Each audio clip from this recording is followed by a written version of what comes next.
On dit souvent que la bonne charité commence par soi-même. Je crois que lorsque tu atteins la trentaine et que tu avances vers la quarantaine, c'est à ce moment où tu vas bien comprendre ce conseil. C'est à ce moment où tu vas vraiment voir la pertinence de ce conseil dans ta vie. Vous savez, les amis, il y a une abonnée qui m'a contacté et qui m'a raconté son histoire, qu'elle m'autorise à raconter aussi pour vous enseigner.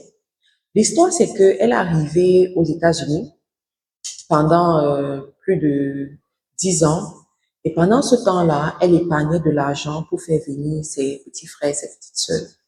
Donc, elle s'est privée de beaucoup. Elle n'a pas investi pour se développer. Elle faisait les petits boulots parce qu'elle ne pouvait pas arrêter ses petits boulots pour aller se former et ne pas avoir des entrées d'argent. Tu sais que lorsque tu retournes aux études, des fois, tu ne travailles pas ou des fois, tu n'as plus assez de revenus pour pouvoir subvenir à tes besoins. Donc, elle a fait des petits boulots pendant plus de 10 ans. Et l'argent qu'elle avait de ces petits boulots lui a permis de lancer les procédures d'immigration pour ses frères et sœurs. Des fois, ça marchait, des fois, ça ne marchait pas. Mais finalement, ça a marché et se sont tous retrouvés aux États-Unis. Et un jour, dans une conversation, il y a l'une de ses petites sœurs qui lui dit, franchement, si moi j'étais à ta place ici aux États-Unis, j'aurais déjà des immeubles un peu partout ici aux États-Unis. Et j'aurais aussi investi en Afrique. Je serais franchement très riche aujourd'hui. Elle lui demande que, ah bon, et elle dit, mais tu sais pourquoi moi je ne suis pas à ce niveau parce que je me suis sacrifiée pour vous. Elle dit, si tu as été trop bête, tu n'aurais pas dû faire ça. Tu devais d'abord te bâtir toi-même. Et à ce moment, elle a juste pris ça comme ça. Mais plus tard, elle a repensé à ça et elle a eu très mal. Elle a eu extrêmement mal parce qu'elle s'est dit, waouh, je n'arrive pas à comprendre comment est-ce que ce ne sont pas mes amis qui me disent ça, mais c'est mon sang qui me le dit. C'est une personne de ma famille. C'est en fait même la personne pour laquelle je me suis le plus battue qui aujourd'hui vient me dire que si elle était à ma place, elle aurait des immeubles. Si elle était à ma place, elle serait sauvagement riche. Que moi, j'aurais dû faire ces choix et j'ai fait des mauvais choix en choisissant d'investir sur eux. Et elle me demande, qu'est-ce que je dois faire? Qu'est-ce que je dois faire? J'ai tellement mal 10 années de ma vie à l'eau. 10 années, même être mariée, elle n'est pas mariée parce qu'elle se disait toujours que il faut que tous ses frères et sœurs viennent avant qu'elle ne se marie. Parce que certainement, si elle tombe sur un homme qui ne comprend pas, il va l'empêcher de faire toutes ces choses-là. Les amis. Quand j'ai écouté cette histoire, je me suis dit, voilà les réalités. Quand on dit la charité bien ordonnée commence par soi-même, vous allez dire beaucoup de choses. Vous allez dire que oui, c'est comme ça. Dans la famille africaine, lorsqu'on t'envoie en Occident, c'est pour que toi tu puisses tirer les autres et tout, et tout, et tout, et tout. C'est vrai. Vous comprenez? Ça, c'était avant. Mais aujourd'hui, ce n'est plus pareil. Je vous garantis, ce n'est plus pareil. Si on commence à écouter les histoires des personnes qui se sont effectivement sacrifiés, qui se sont effectivement mis à part leur famille et qui après ont été poignardés dans le dos. On ne va pas s'arrêter à d'écouter ces histoires. Il y en aura tellement, tellement et tellement. Moi, ce qui me fait le plus mal dans cette histoire, c'est que la dame n'a pas investi sur son éducation. Parce que, ok, d'accord, tu peux de temps en temps envoyer de l'argent, tu peux te battre pour qu'ils viennent te retrouver en Occident, mais tu dois investir sur toi. Tu dois investir sur ton éducation.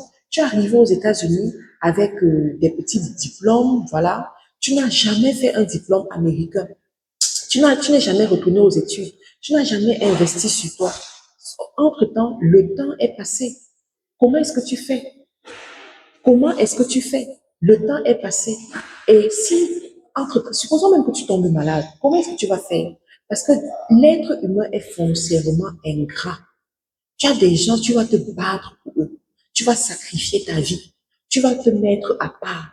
Mais ce sont les mêmes personnes, lorsqu'elles trouveront l'opportunité, qui vont se moquer de toi, qui vont raconter du n'importe quoi, qui vont profiter pour te dire que, en fait, tu n'aurais pas dû faire ça. Parce que la vérité, c'est que quand tu te prives d'une personne qui est ton frère ou ta sœur, cette personne n'est pas obligée de te montrer la reconnaissance. C'est ce que les gens oublient souvent. Ce sont tes parents, tes enfants qui doivent te montrer la reconnaissance. Mais tes frères et sœurs, là, ils sont pas obligés de te montrer la reconnaissance. Hein. S'ils sont reconnaissants, tant mieux, mais s'ils ne sont pas reconnaissants, tant pis. Donc, je veux ici là dire aux uns et aux autres, je ne suis pas en train de dire que vous n'aidez pas les gens de votre famille, mais ce que je suis en train de dire, c'est que pendant que vous les aidez, développez vous aussi. Faites des bons choix. Ne pensez pas que on avance en rajeunissant. You are getting older. You are not getting younger. Donc, on n'avance pas en rajeunissant. Ce que tu es capable de faire aujourd'hui, tu es capable de carburer aujourd'hui pendant deux jours sans dormir. Tu es capable d'accumuler 2 jobs, 3 jobs, 4 jobs aujourd'hui. Mon ami, dans 10 ans, tu pourras plus le faire. Hein? Dans 15 ans, tu pourras plus le faire. Dans 10 ans, tu pourras plus le faire.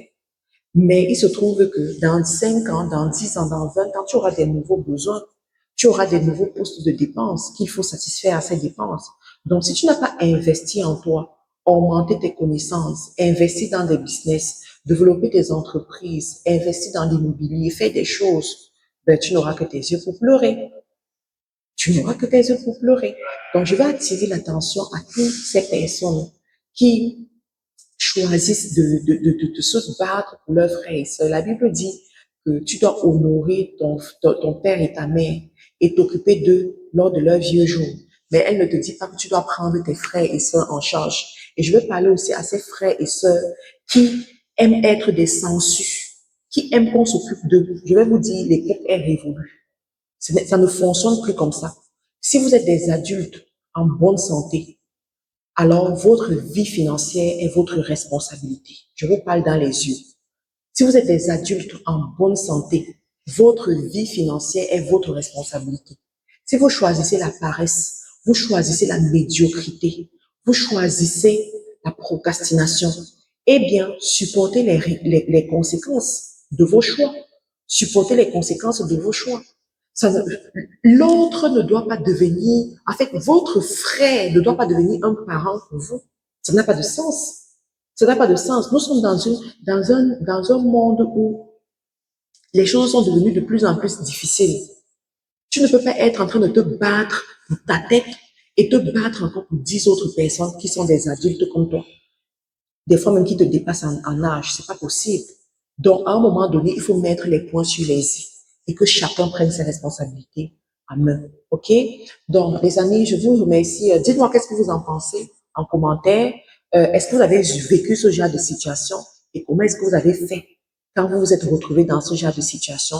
Et nous allons lire ensemble et nous allons évoluer. Portez-vous bien et à très bientôt. Rendez-vous le 6 septembre à Paris pour la grande conférence du leadership et du business.